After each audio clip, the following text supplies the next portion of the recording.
ବାରମ୍ବାର ଘରକୁ ପାରା ଆସିବା ଶୁଭ ନା ଅଶୁଭ? କଣ ରହିଛି ଏହାର ସକେତ? କିଛି ଲୋକ ଭାବିଥାନ୍ତି ପାରା ଘରକୁ ଆସିବା ଦ୍ୱାରା ଭାଗ୍ୟ ଉଦୟ ହୋଇଥାଏ। ତେବେ ଆଉ କିଛି ଲୋକଙ୍କର ମତ ରହିଥାଏ ପାରା ଘରକୁ ଆସିବା ଅଶୁଭ ହୋଇଥାଏ।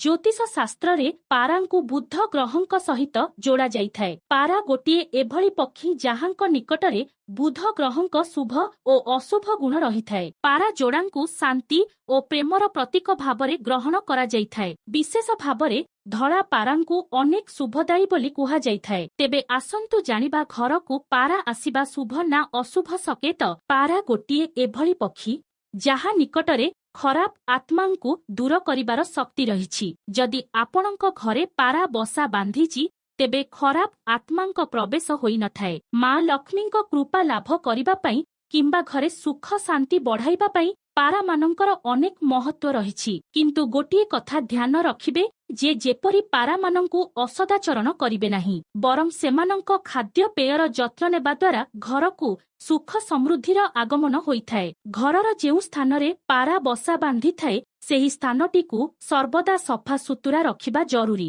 ପାରାଙ୍କ ବସା ଅତ୍ୟଧିକ ଅପରିଷ୍କାର ହେଲେ ବା ସେହି ସ୍ଥାନ ଅଧିକ ଅପରିଷ୍କାର ହେବା ଦ୍ୱାରା ଘରକୁ ନକାରାତ୍ମକ ଶକ୍ତିର ଆଗମନ ହୋଇଥାଏ। ଯଦି ଆପଣ ପାରା ପୋଷୁଛନ୍ତି ତେବେ ସେମାନଙ୍କର ଉଚିତ ସେବା ଯତ୍ନ କରିବା ଆବଶ୍ୟକ। କିନ୍ତୁ ଯଦି ପାରା ନିଜ ଇଚ୍ଛାରେ ଆସି ଆପଣଙ୍କ ଘରେ ବସା ବାନ୍ଧୁଛି ତେବେ ଏହା ଠିକ ନୁହେଁ। ଏହା ଅଶୁଭ ସକେତ ହୋଇଥାଏ। ପରିଣାମ ସ୍ୱରୂପ ଗୃହରେ କ୍ଲେଶ ଓ କଳହ ଦେଖାଯାଇଥାଏ। ଧନ ଅର୍ଜନରେ ବାଧା ଉପୁଜିଥାଏ।